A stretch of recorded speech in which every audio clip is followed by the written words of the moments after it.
오늘은 신명기 33장 27절로 29절 말씀에 근거해서 행복하게 살기를 원하십니까? 라는 주제로 말씀을 드리려고 합니다. 여러분, 제가 한번 질문할게요. 재산이 어느 정도 있으면 행복할까요, 사람이? 돈이 어느 정도 있을 때 가장 행복할까요? 이게요, 영국의 워릭대학교 연구팀이 10년 동안 연구해서요, 발표했어요. 사람이 가장 행복감을 느끼게 하는 돈의 액수가 얼마인가? 10만 명을 대상으로 조사를 했습니다. 10만 명을 대상으로 조사했는데 그 결과가 참 재미있게 나왔어요. 약 100만 파운드, 우리 한국 돈으로 18억 정도 됩니다. 18억 정도 있으면 그때가 가장 행복하다는 거예요. 행복을 느끼는 수치에서 사람을 가장 좋게 해주는 액수가 18억. 18억 재산이 있으세요? 없다고, 용감하게 없다고 하시는 분들 계세요. 다른 분들 가만히 계시고, 제가 뺏어갈까봐 있다고도 안 하시고, 가만히 계시고. 이현민 사장님, 18억 있으세요? 지금 모으고 있죠? 예, 곧 모아지죠? 대답해야지.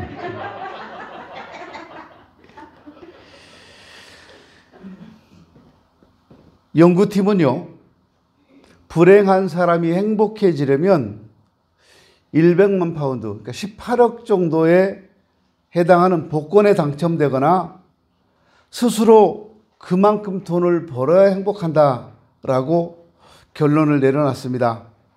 조사 결과 10년 동안 조사를 했는데 그 10만 명 중에서 1117명이 복권에 당첨됐고 재산을 상속받아서 횡재를 했습니다. 근데 그들 모두가 행복하지 않았어요. 재산이 많을수록 더 행복한 것도 아니었습니다. 다만 18억을 약간 웃도는 만큼의 돈을 가지고 있는 사람이 가장 행복했다라고 결론을 내렸습니다. 결국 돈이 있다고 해서 다 행복한 건 아니고요. 일에서의 성취감, 만족스러운 결혼 생활, 건강, 이것이 행복을 결정하는 데 중요한 요인들이라고 봤어요. 자, 세 가지를 말씀드렸습니다. 행복을 결정하는 중요한 거, 성취감. 일을 해서 성취감. 굉장히 중요하죠. 두 번째는 만족한 결혼 생활입니다. 결혼 생활에 만족하지 않으면 아무리 많이 있어도 행복할 수 없어요. 아무리 많은 재산이 있어도 행복할 수가 없어요. 여러분 가정이 다 행복했으면 좋겠습니다. 결혼하신 분들, 기왕에 결혼하신 분들 행복하게 사십시오. 만족하게요. 서로 양보하고 이해하고 보듬어주고 다독거려주고 그렇게 사세요. 소리 크게 지를 거 목소리 톤 올려 조금만 낮추면 돼요. 조금 올리면 화난 것 같으잖아요. 조금만 낮추면 괜찮잖아요.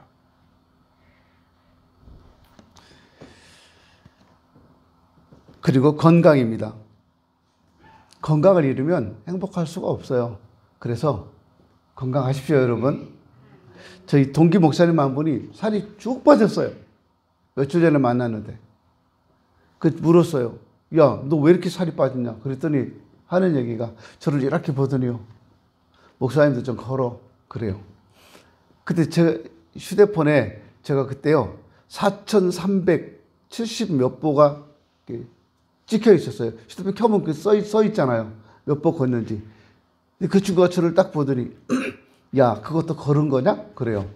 야, 점심 먹을 때까지 4,500보 많이 걸은 거 아니냐? 그랬더니 휴대폰을 자기 걸 딱 꺼내면서 나는 오늘 이만큼 걸었다. 보여줘요. 18,800보 걸었어요. 점심 먹는데요.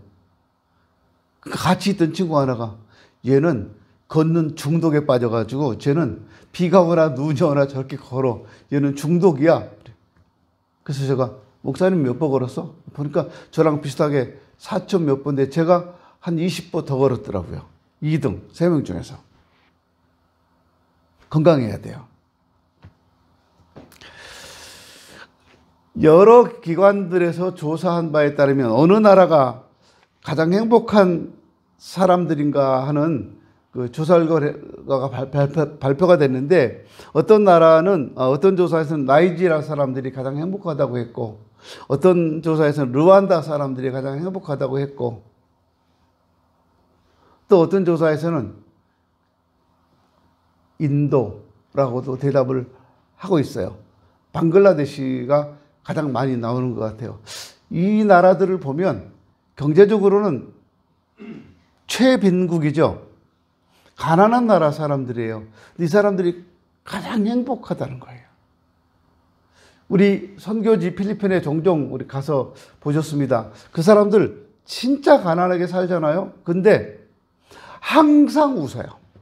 아이들도 웃고 어른들도 웃고 처음 보는 사람끼리도 얼굴 보면 웃으면서 인사하고 그래요. 우리 한국 사람들은요, 말 안 하고 가만히 있을 때는 다 찡그리고 있어요. 교회 와서도 말 안 하고 있을 때는 다 인상 쓰고 있어요. 하나님께서 조금 무서우실 것 같아요. 여러 성도들이 다 화내가지고 앉아있는 것 같아서 하나님이 예배 받으려고 하시다가 지금 무섭다 쟤네들 그러지 않으실까요? 얼굴 펴고 웃으면서 사십시다. 예, 웃는 게 제일 좋을 것 같아요. 웃는 게.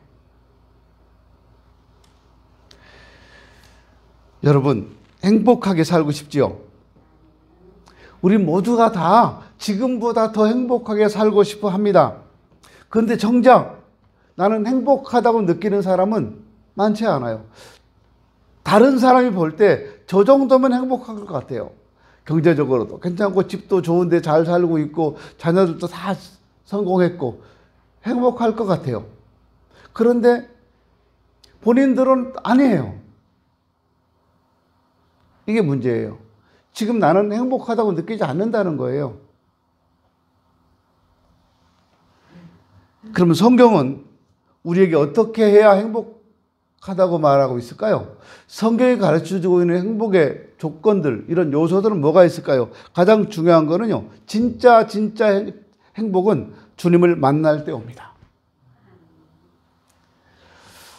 아주 오래전에 중국에서 사역했던 한 선교사님 이야기인데요. 선교를 하는데 그 폭도들이 선교사를 죽이려고 막 창을 들고 쫓아옵니다. 선교사님 너무 놀라서 막 도망치다가 허겁지겁 이 보트에 올라탔는데 이 폭도들이 보트를 향해 창을 막 집어 던지니까 이 선교사님 무서워서요, 엉겹결에 자기도 모르게 물속으로 뛰어들었습니다. 그래서 기적적으로 살아났어요. 위기에서 벗어났습니다. 그 후에 한 친구가 그 선교사님께 물었어요. 자네 생사갈림길에 있었을 때 어떤 성경 구절이 생각났었지? 이렇게 물었어요. 사람이 지금 목숨이 왔다 갔다 하는 그런 생사의 갈림길에서 어떤 말씀이 생각나냐는 거예요. 여러분은 어떤 말씀이 생각날 것 같습니까? 그때 그 선교사는 이렇게 대답했다고 합니다. 이보게, 성경 구절이 생각난 게 아니라 하나님 자신이 나와 함께 계셨다네. 이렇게요.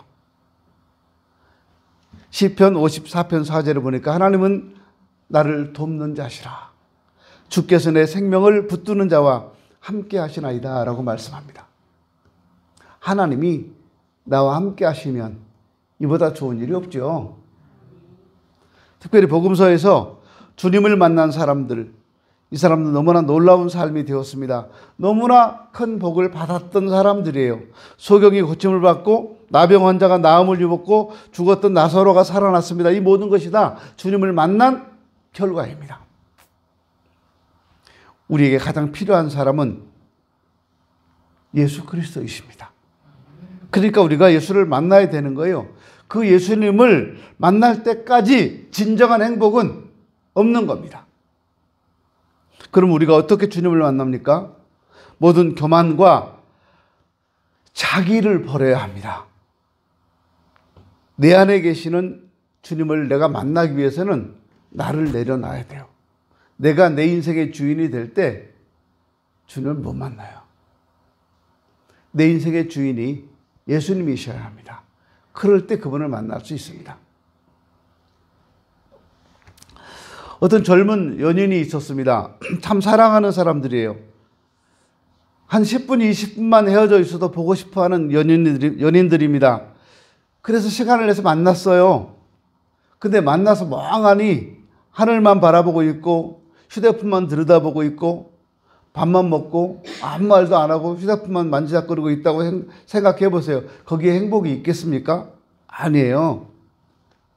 대화를 나누고 그동안 있었던 일, 오늘 아침에 출근해서 저녁 때까지 일어났던 일, 좋은 일, 안 좋았던 일, 내가 꼴보기 싫었던 사람, 내가 좋았던 거, 이런 이야기를 쭉 하고 할 때 거기서 행복을 느끼잖아요. 신나게 누구를 욕할 때 같이 맞장구 쳐주고, 즐거운 얘기할 때 같이 웃어주고, 거기에 행복이 있는 거예요. 나는 막 슬퍼하는데 앞에서 깔깔거리고 있어봐요. 행복이 거기 오겠나? 나는 막 화가 나 있는데 방글방글 웃고 있어요. 그럼 그게 약 올리는 것도 아니고, 상대방이 웃어줄 때 같이 웃어주고, 상대방이 힘들어할 때 같이 힘들어해주고, 거기에 행복이 있는 거잖아요. 가족들도 그래요. 힘든 가족 중에 힘든 가족이 있으면 다 같이 위로해주고 같이 힘이 되어줘야 되는데, 다른 가족들은 다 깔깔거리고 웃고 있고 혼자만 힘들어한다면 방에 들어가서 안 나오죠. 왜냐하면 가족들이 내 가족이라고 생각하지 않으니까요. 어떤 분이 어떤 글에 써놓은 걸 봤습니다. 요즘 여러분 집은 어떤지 모르겠습니다만 많은 가정에서 남편들이 남편들이 아니라 아버지들이 거실에서 잔답니다. 제가 손 들어보라고 안 하겠습니다. 많은 아버지들이 거실에서 잔대요. 안방은 아내가, 어머니가, 다른 방은 자녀들이 다 차지하고 아버지는 거실에서 잔대요. 이유가 뭘까요? 제가 이 글을 읽고 슬펐어요. 진짜 슬펐어요. 우리 대한민국의 남자들 참 불쌍하다. 그 생각을 했어요. 죽어라고 평생토록 가족을 위해서 일했는데 결과가 이거구나, 이렇게요. 아버지들이 거실에서 자는 이유는 아버지는요, 가족도 아니고 친구도 아니고 어른도 아니기 때문이랍니다. 그 얘기가 왜 이렇게 슬프게 다가오는지 모르겠어요. 어른도 아니고 가족도 아니라는 거예요. 그러니까 가족들이 다 방으로 들어가서 잘 때 아버지는 방에 못 들어가는 거예요. 어른이 아니니까, 어른 대접을 못 받으니까 다른 가족들은 다 방에 자는데 어른이 아니니까 거실에 내팽개쳐져 있는 거예요. 그럼 또 이렇게 얘기할 수 있겠죠. 누가 거실에서 자라고 했나? 이렇게요. 자기가 편하다고 자지. 생각해 보세요. 오죽하면 거실이 편하겠어요? 이렇게 되면 그 가정에 뭔 행복이 있겠어요?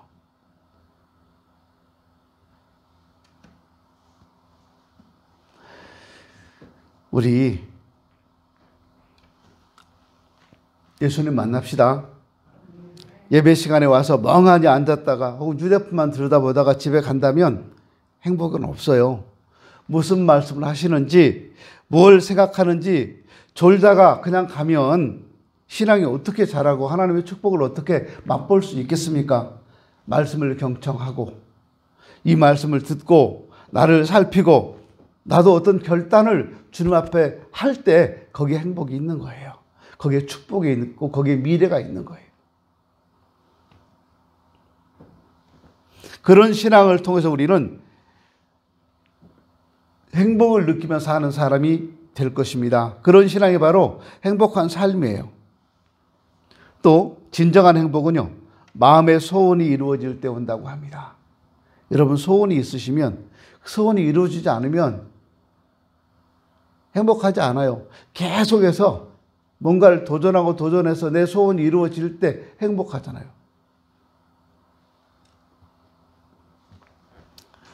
어려움이 있는데 아무도 자기를 도와줄 사람이 없다면 그건 불행한 거잖아요. 사람들은 다 어려움과 부딪히면서 살아가고 있습니다. 그런데 그 어려움 속에서 누군가 나를 도와주는 손길이 있다면 그건 행복하잖아요.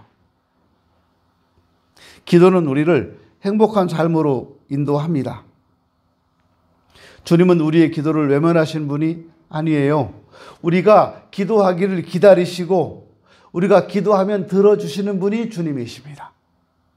소경 바디메오의 기도는 절규였어요. 사람들은 시끄럽다고 물리쳤어요. 야, 시끄러워! 이렇게요. 저리 가! 제자들도 그랬습니다. 그런데도 불구하고 바디메오는 끝까지 부르짖었어요. 다윗의 자손 예수여 나를 불쌍히 여기소서라고요. 점잖게 다윗의 자손 예수님 나를 불쌍히 여기주세요. 그랬을까요? 사람들은 박박을 하고 예수님이 가시는데 구름대 같은 사람들이 몰려오는데 인파가 몰려오는데 거기서 한쪽에 앉아서 소경 바디메오가 다윗의 자손 예수님 나 좀 불쌍히 여겨주세요 이렇게 했겠냐고요. 다윗의 자손이여 이렇게 하지 않았겠어요? 내 목소리가 들려야 되니까. 우리 하나님 앞에 기도할 때 이런 심정으로 기도해야 되지 않을까요? 남들이 듣든지 말든지 상관하지 마시고요. 내 목소리가 주님께, 내 마음이 주님께 전달되고자 하는 이런 마음으로 기도해야 되지 않겠습니까? 그 결과 바디메오는 응답받고 행복한 사람이 되었습니다. 진정한 행복은 누군가에게 행복을 끼칠 때 오는 겁니다. 어느 교회 주일학교 선생님이 몇 년 동안 아이들을 가르치다가 재미가 없어졌어요. 회의감이 생겼어요. 교회에서 주일학교 교사한다고 월급 주는 것도 아니고 일찍 나와서 아이들과 함께 하는데 내 돈 들여가면서 간식 사다 줘야 되고 애들하고 친하게 지내기 위해서 시간을 내야 되고 이게 너무 싫었어요. 그래서 주일학교 교사가 재미가 없어서 결국 교사 그만해야 되겠다 이렇게 마음을 먹었습니다. 그러던 어느 날 전쟁터에서 편지 한 통이 왔습니다. 그 교회 출신 젊은 청년이 전쟁터에 나갔다가 죽었어요. 전사했는데 이 젊은이가 죽어가면서 두 사람에게 전할 말이 있다면서 편지를 썼습니다. 하나는 어머니에게 당신의 아들이 조국을 위해서 열심히 싸우다가 기쁘게 죽었다는 사실을 전해 주십시오 라는 거였습니다. 또 하나는 어려서 주일학교 다닐 때 자신을 가르쳐준 선생님에게 가르침대로 그리스도인으로 살다가 죽었다는 사실을 알아달라는 편지였어요. 선생님이 가르쳐 주신 대로 내가 그리스도인으로 살다가 지금 전쟁터에서 죽습니다. 편지를 받아본 그 교사는 자신의 결정을 부끄럽게 여기고 계속해서 교사를 하기로 했다고 합니다. 최선을 다하는 일에는 후회가 없어요. 구약성경에 보면 아브라함은 조카 롯과 분가를 하게 됩니다. 그리고 조카에게 네가 좋은 걸 택하라 재산을 내줘요. 여기서 아브라함이 행복했을까요? 롯이 행복했을까요? 네가 좌하면 나는 우하고 네가 우하면 나는 좌하겠다. 너 눈에 보이는 대로 다 가져라. 이렇게 말했어요. 조카한테요. 그래서 롯이 소돔 고모라 그쪽이 물이 넉넉하고 사람 살기 좋은 것 같아서 그 땅을 선택하잖아요. 비옥한 땅이니까. 처음에는 롯이 더 행복한 사람 같았을 겁니다. 사람들은 롯을 부러워했을 거예요. 야, 너 부모 잘 만나서 횡재했다 너 이렇게요. 너 큰아버지 대단한 분이다. 근데 받기만 했던 롯은 소돔 속에서 크게 실패합니다. 불바다가 되어서 다 타버렸어요. 빈손으로 돌아옵니다. 그러나 아브라함을 보십시오. 나누어졌어요. 그것도 좋은 건 다 줬어요. 조카한테. 근데도 하나님이 더 축복하셔서 아브라함은 갈수록 풍성한 복을 받았습니다. 결국 누가 더 행복한 사람이었습니까? 아주 오래전에 여러분도 아시는 이야기 하나 하고 마치겠습니다. 낮은 월탈이라고 하는 잡지에서 거기 편집장이었던 정윤희 씨가, 편집장이 아니라 메시지 센터에 있던 정윤희 씨가 쓴 글입니다. 제목이 10,000원의 행복입니다. 남편이 잠들고 뒤척이더니 자리에서 일어나 양복 주머니에서 꼬깃꼬깃한 10,000원짜리 한 장을 꺼냅니다. 무슨 돈이냐 묻는 아내에게 남편은 자기 비상금이었는데 당신 얼굴이 헬스한 모습이 안쓰럽다며 내일 가족 몰래 뷔페에 가서 소고기 실컷 먹고 오라고 줬습니다. 자, 여러분 10,000원 가지고 뷔페 갈 정도 됐으면 아주 오래전 이야기죠. 10,000원짜리 한 장을 펴서 쥐어주는 남편을 바라보던 아내의 눈가에 눈물이 고입니다. 여보, 저 하나도 힘들지 않아요.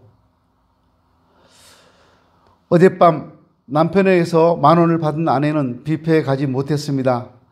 못 먹고 산 지 하루 이틀도 아닌데 맨날 이렇게 사는데 갑자기 한 끼 잘 먹는다고 특별히 나아지는 것도 아니고. 노윤정에 다니시는 시아버지께서 며칠째 마음이 편찮으신 모양입니다. 아내는 앞치마에서 그 10,000원을 꺼내 노윤정에 가시는 시아버지 손에 쥐어드렸습니다. 아버님, 10,000원이에요. 제대로 용돈 한번 못 드려 죄송해요. 작지만 이 돈으로 신세 지신 친구분들하고 약주라도 하세요. 시아버지는 며느리가 너무 고마웠습니다. 어려운 살림을 힘겹게 끌고 나가는 며느리가 안쓰러웠어요. 시아버지는 그 10,000원을 쓰지 못하고 노인정에 가서 실컷 자랑만 합니다. 여보게, 우리 며느리가 오늘 나 용돈 빵빵하게 줬어. 이렇게요. 그리고 그 돈을 장롱 깊이 감춰두었습니다. 그 다음에 설날 할아버지는 손녀의 세배를 받았습니다. 어린 손녀딸이 기우뚱기우뚱하며 절을 합니다. 주먹만 했던 아이가 언제 이렇게 훌쩍 자라서 이제 내년에 학교에 간다고 합니다. 할아버지는 그 손녀를 눈에 넣어도 아프지 않을 것처럼 손녀가 예뻐요. 오냐? 절을 바친 할아버지는 작년에 미리 준비해놨던 그 10,000원을 손녀딸에게 세뱃돈으로 줍니다. 내년에 학교에 들어가는 손녀딸은 마냥 꿈에 부풀어 있습니다. 지금 내년이면 학교에 간다는 거예요. 세뱃돈을 받은 손녀딸은 부엌에서 손님상을 차리는 엄마를 막 부릅니다. 엄마, 책가방이 얼마야? 엄마는 딸의 소개를 알겠다는 듯이 빙긋이 웃어요. 왜? 학교 가고 싶어? 엄마가 묻습니다. 손녀가 그래요. 할아버지께 세뱃돈 받았어. 그러면서 그 10,000원을 엄마에게 내밉니다. 나 엄마한테 맡길게. 내년에는 학교 갈 때 책가방 예쁜 거 사줘야 돼. 알았지? 이렇게요. 요즘 남편이 힘든 모양입니다. 내색은 하지 않지만 안 하던 잠꼬대까지 합니다. 아침에 싸주는 도시락 반찬이 매일 신김치 몇 조각이었는데 아내는 조용히 일어나서 남편 양복 속주머니에 낮에 딸 지연이가 맡긴 10,000원을 넣었습니다. 남편들은 내일 맛있는 거 사 드시라는 메모와 함께. 그래서 그 10,000원짜리는 가족들에게 사랑을 주고 다시 남편 주머니에 원래대로 돌아왔습니다. 1년 만에. 여러분, 주님 안에 살면 행복합니다. 기도하면서 살면 행복합니다. 섬기면서 살면 행복한 거예요. 오늘 우리 다 행복한 날이잖아요. 여러분의 가정마다 주님 은혜로 행복하고 만족한 기쁨이 있는 날이 되었으면 좋겠습니다. 기도합니다.